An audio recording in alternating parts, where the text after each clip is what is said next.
أيها الذين آمنوا كلوا من طيبات ما رزقناكم واشكروا لله إن كنتم إياه تعبدون إنما حرم عليكم الميتة والدم ولحم الخنزير وما أهل به لغير الله ومن اضطر غير باغ ولا عاد فلا إثم عليه إن الله غفور رحيم صدق الله العظيم۔ سورۃ البقرہ آیت نمبر 172-173۔ یا ایھا الذین آمنو، اے ایمان والو، کلو کھاؤ، من طیبات پاکیزہ، ما وہ چیزیں، رزقنا جو ہم نے دیے، کم تمہیں، وشکرو اور شکر کرو، للہ اللہ کا، ان کنتم اگر ہو تم، یا ہو اسی کے لیے، تعبدون عبادت کرنے والے۔ انما پختہ بات ہے، حرما حرام کر دیے، علیکم تمہارے اوپر، اللہ نے حرام کر دیے تمہارے اوپر، المیتۃ مردہ جانور، والدم اور خون، ولحم الخنزیر اور گوشت سور کا، خنزیر کا گوشت، وما اہل بہ اور جس پر پکارا جائے، لغیر اللہ بھی اللہ کے علاوہ کے لیے، اللہ کے غیر کے لیے۔ فمن اضطر پس جو کوئی بھی اختیار ہو جائے، غیر باغن نہ بغاوت کرنے والا ہو، غیر باغن بے حکمی کرنے والا نہ ہو، ولا عادن اور نہ زیادتی کرنے والا ہو، فلا اثم علیہ اس پر کوئی گناہ نہیں، ان اللہ غفور رحیم بے شک اللہ غفور بخشنے والا ہے، رحیم مہربان ہے، نہایت مہربان ہے۔ ان آیات میں اللہ جل شان ذات عالی نے فرمایا کہ جو چیزیں میں نے تمہیں دی ہے وہ کھاؤ، وہ پاک رزق ہے جو میں نے تمہیں عطا کیا ہے۔ قرآن پاک میں دوسری جگہ اللہ فرماتے ہیں، وَلَقَدْ كَرَّمْنَا بَنِي آدم، ہم نے بنی آدم کے بیٹے انسان کا ہم نے اکرام کیا، وَحَمَلْنَاهُمْ فِي الْبَرِّ وَالْبَحْرِ ہم نے ان کو سوار کیا خشکی میں اور سمندروں میں اور سمندر میں، وَرَزَقْنَاهُمْ مِنَ الطَّيِّبَاتِ اور ہم نے ان کو دیا پاک رزق، انسان کو اللہ نے رزق جو دیا وہ پاک ہے۔ فضلنا علی کثیر ممن خلقنا تفضیلا اور کثیر مخلوقات جو ہم نے پیدا کیے انسان کو فضیلت دی، تفضیلت بہت فضیلت دی، اللہ فرماتے ہیں۔ اب یہ سارے انعامات میں جو بہت بڑا انعام اللہ نے فرمایا، وَرَزَقْنَاهُم مِّنَ الطَّيِّبَاتِ اپنے خزانوں میں جو پاکیزہ رزق ہے میں نے انسان کا وہ رزق بنا دیا ہے۔ رزق حصے کو کہتے ہیں۔ اب جو اللہ جل شان ذات علی انسان کو کھلاتے ہیں وہ سب رزقوں میں سے، سارے کانوں میں سے، خوراکوں میں سب سے پاکیزہ ہے، اللہ نے خود فرمایا۔ دوسری بات یہ ہے، بعض دفعہ انسان حرام جو ہے کسب کرتا ہے تو اس کا خیال یہ ہوتا ہے کہ یہ اگر میں حرام کسب نہ کروں تو میرا رزق کا دروازہ بند ہو جائے گا۔ اس حوالے سے ایک حدیث نقل ہے، بہت اہم ہے۔ ایک ڈول اور یہ گانے والے آدمی تھا، باجے والے، اس نے نبی صلی اللہ علیہ وسلم کو کہا، یا رسول اللہ مجھے اجازت دیجئے کہ میں یہ کام کرتا رہوں، یہ ڈول والا اور گانے والا، باجو والا، تو میرا رزق کا ذریعہ یہی ہے۔ اللہ کے نبی نے کیا فرمایا، اے عدو اللہ، اے اللہ کے دشمن، آپ نے اللہ پر جھوٹ باندھا ہے۔ اللہ نے آپ کو جو رزق دیا وہ پاک ہے، لیکن آپ نے اس کے لیے سبب حرام اختیار کیا ہے۔ جو انسان کو اللہ نے رزق دیا ہے نا، وہ رزق تو پاک ہے، انسان اس کو ناپاک ذریعے سے حاصل کرے گا تو کیا ہو جائے گا، وہ ناپاک ہو جائے گا۔ اب فرماتے ہیں نا، جیسے ٹینکی میں پانی پاک ہے اور ادھر سے آپ ناپاک ذریعے سے آپ جو ہے راستہ اختیار کریں تو وہ کیا کرے گا، وہ پاک پانی راستے میں ناپاک ہو جائے گا، آپ تک پہنچتے وقت ہوتے ہوئے کیا ہو جائے، ناپاک ہو جائے گا۔ غرض یہ ہے کہ اللہ نے جو انسان کو رزق لکھا ہے وہ پاک ہے، اللہ پر وہ نہ باندھے، اپنا عمل اللہ تعالیٰ کے اوپر نہ باندھے، اپنے عمل کی برائی کہ یہ میں جو کر رہا ہوں یہ اللہ کی وجہ سے اللہ نے ذریعہ بنایا، یہ غلط بات ہے۔ اللہ فرماتے ہیں یا ایھا الذین آمنوا، اے ایمان والو، کلو کھاؤ من طیبات، وہ چیزیں جو پاک ہیں، ما رزقناکم، جو ہم نے تمہیں دیا ہے، واشکروا للہ، اور اللہ کا شکریہ ادا کرو، اللہ کا شکر، اللہ کے نافرمانی سے بچو، اللہ تعالیٰ ہم سب کے گناہوں کو معاف فرمائے، اللہ ہماری حفاظت فرمائے۔ اللہ تعالیٰ نے ہم سے شکر کا مطالبہ کیا۔ دوسری جگہ اللہ فرماتے ہیں قلیل من عبادی الشکور، شکر کسے کہتے ہیں؟ قدردانی کو کہتے ہیں، اللہ کی نعمتوں کی قدر کرنا، اللہ جو نعمت دے، ہاں جی الحمدللہ۔ حرام طریقے سے اس کو آپ کسب نہ کریں، آپ کو اگر اللہ نے وسعت کے ساتھ رزق لکھا ہوا ہے تو وہ حلال طریقے سے بھی آپ کو آئے گا اور آپ مطمئن ہوگے، پریشان نہیں ہوگے۔ اور اللہ کے شکر کا یہ ہے کہ حلال کسب، حلال طریقے اختیار کرو، اور یہ کہ اللہ کی نعمت پہ شکر ہے، زبانی شکر الحمدللہ کا ہو، اللہ کی نعمت، اور یہ کہ پھر اس میں جو ہے جو اللہ نے حکم دیا اللہ کے مال میں سے وہ خرچ کرنا، یہ بھی اللہ کا شکر ہے۔ واشکروا للہ، اور اللہ تعالیٰ کا شکر ادا کرو، ان کنتم ایاہ تعبدون، اگر تم اسی کی بندگی کرنے والے ہو، اگر تم یعنی بالخصوص اسی کی بندگی کرنے والے ہو، اسی کو اپنا معبود سمجھتے ہو، تو اسی کا شکر ادا کرو اور اس کے حکم کے مطابق اللہ کا رزق استعمال کرو۔ انما حرم، بے شک اللہ نے حرام کر دیا، علیکم، تمہارے اوپر، میتۃ۔ دوسری بات یہ ہے کہ اللہ کے رزق میں سے شکر یہ ہے کہ آپ حلال کو حرام نہ کر دیں، جیسے مشرکین نے کیا کر دیا، حلال جانوروں کو بتوں کے نام پر کر کے ان کو چھوڑ دیتے تھے اور اپنے اوپر حرام کر دیتے، حلال کو حرام کر دیتے، اور جو یعنی حرام ہوتا تھا اس کو حلال سمجھتے تھے۔ حرام کیسے؟ وہ بتوں کے نام پہ نظر کرتے تھے اور پھر اس کا خون بتوں پہ بھی چھڑکاتے تھے، اور اس کو برکت متبرک سمجھ کے جو ہے خود بھی کھاتے تھے اور دوسروں کو بھی کھلاتے تھے۔ وہ حرام کو حلال کرتے تھے اور حلال کو حرام کرتے تھے۔ تو شکریہ یہ ہے کہ حلال کو حلال کریں اور اس کو حلال سمجھ کے جو ہے استعمال کریں، اور حرام کو جو ہے استعمال نہ کریں۔ انما حرم علیکم المیتۃ، اللہ کریم فرماتے ہیں میں نے تمہارے اوپر حرام کر دیا میتۃ، مردہ جانور، مردار، جو بغیر ذبح کے کیا ہو جائے میرے بھائی، یہ مردار ہے، جو بغیر ذبح کے یہ مر جائے، یہ مردار جانور ہے۔ والدم، اور خون، بہتا ہوا خون، جب انسان جانور کو ذبح کرتا ہے تو اس کو عربی میں زکوٰۃ بھی کہتے ہیں، الزکوٰۃ، زال کے ساتھ، زا کے ساتھ نہیں، زال کے ساتھ، ذبح کو زکوٰۃ، کیوں کہ یہ جب آپ اس کو یعنی خون نکالتے ہیں نا، یعنی ذبح کرتے وقت، تو کیا ہو جاتا ہے، وہ جانور پاک ہو جاتا ہے۔ کیا ہو جاتا ہے؟ جانور پاک ہو جاتا ہے، خون، بہتا ہوا خون جانور سے نکلتا ہے، وہ پاک ہو جاتا ہے۔ ولحم الخنزیر، اور اللہ تعالیٰ نے تمہارے اوپر خنزیر کا گوشت حرام کر دیا۔ وما اہلا، اور وہ جانور اہلا جس پہ پکار کیا جائے، بہی، اس کے اوپر، لغیر اللہ، اللہ کے علاوہ کے لیے، اللہ کے علاوہ کے لیے، غیر اللہ سے کیا مراد ہے؟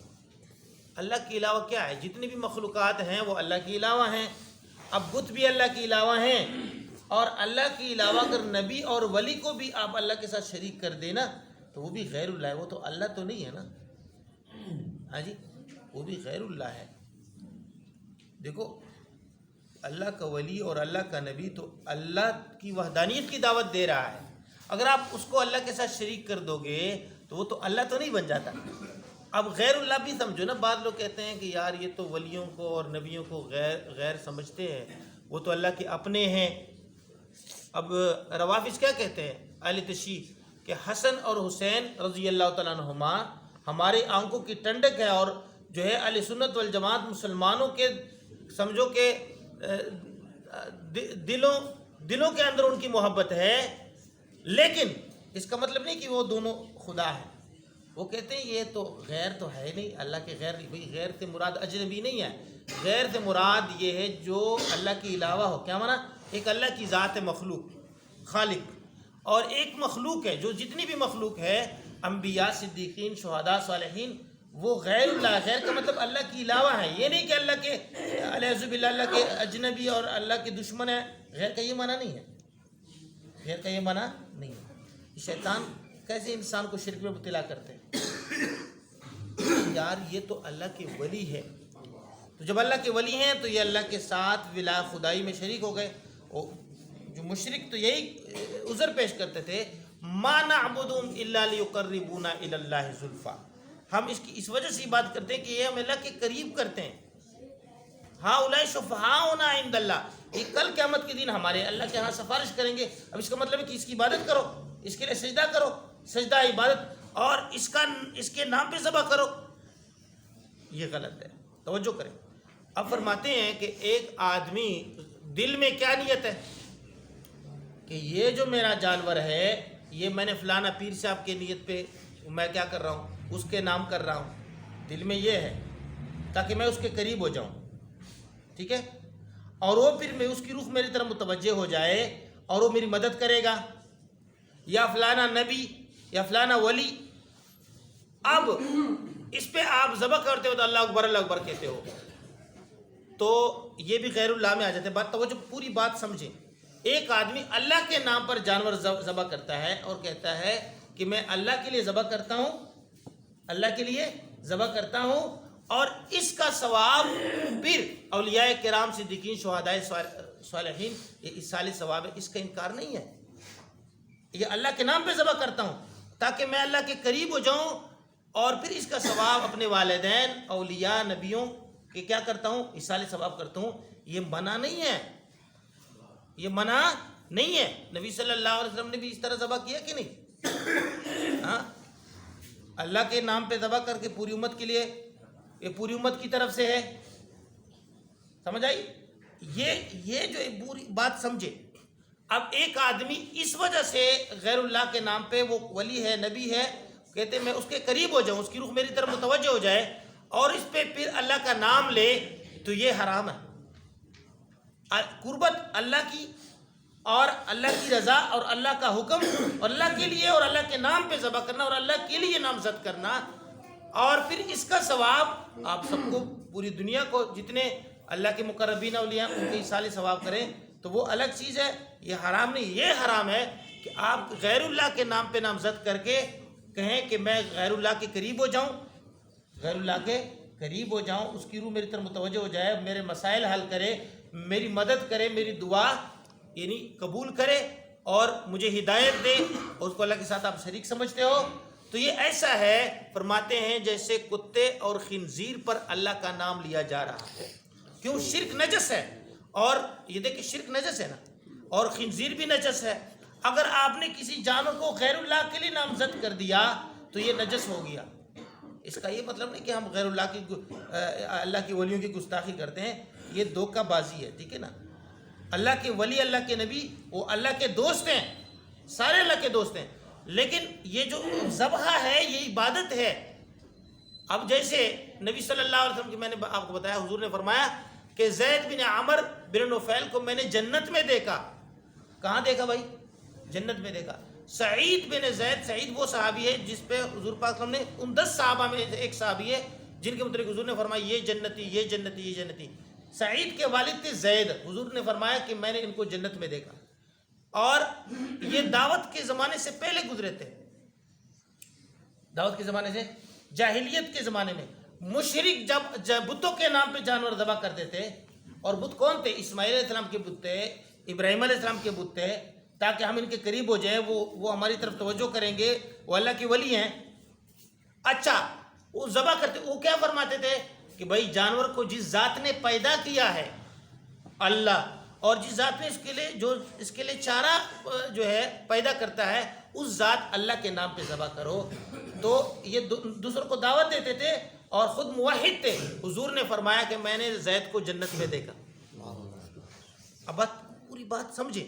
اور ایک صحابی کیا فرماتے ہیں کہ یا رسول اللہ، مجھے نا سورۃ اخلاص سے کیا ہے محبت ہے کہ اس میں اللہ کی توحید ہے، مجھے اس سورت سے محبت ہے. ہر رکعت میں سورۃ اخلاص پڑھا کرتے.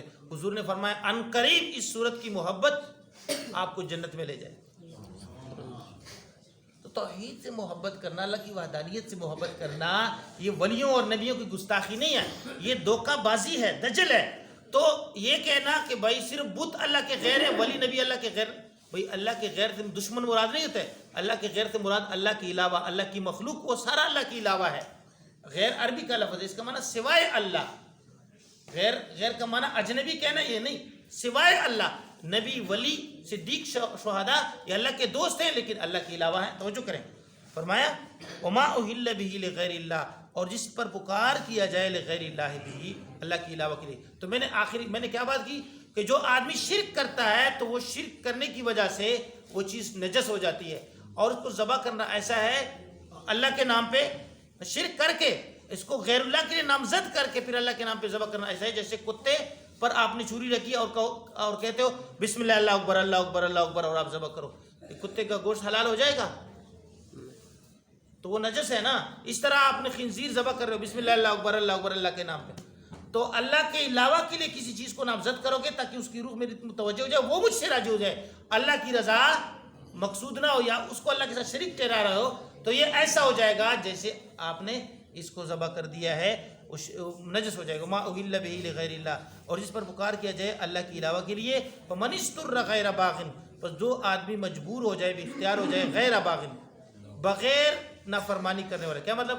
ایک آدمی بھوک کے اس درجے تک پہنچے کہ وہ حرام کھانے کے بغیر اس کے پاس کوئی چیز موجود نہ ہو حرام کے علاوہ، تو اتنا حرام میں سے کھا سکتا ہے تو اپنی بھوک جو ہے یعنی وہ کیا کہتے ہیں موت سے بچے، تھوڑا سا موت سے اتنا کھا سکتا ہے، اس کے لیے جائز ہے۔ اللہ فرماتا ہے فمن استر، جو آدمی مجبور ہو جائے، اختیار ہو جائے، غیر باغن، اللہ کی نافرمانی کرنے والا نہ ہو، ولا عادن، اور زیادہ کھانے والا نہ ہو، فلا اثم علیہ، اس پر کوئی گناہ نہیں۔ کیا مطلب؟ مردار کا اگر اس کے پاس کسی کے پاس مردار کے علاوہ کوئی اور چیز موجود نہیں ہے تو اتنا اس کے لیے اجازت ہے، اور بھوک کی اس حالت میں ہے کہ وہ موت کے قریب ہے، مطلب یہ کہ مر رہا ہے، تھوڑا اتنا کھا سکتا ہے مردار میں سے کہ اس کی کیا ہو جائے، بھوک یعنی اس کی موت سے بچا جائے، نہ نافرمانی کرنے والا اور نہ زیادہ کھانے والا ہو، فلا اثم علیہ، اس پر کوئی گناہ نہیں۔ ان اللہ غفور رحیم، بس اللہ، بے شک اللہ جل شانہ ذات عالی غفور، بہت بخشنے والا مہربان ہے۔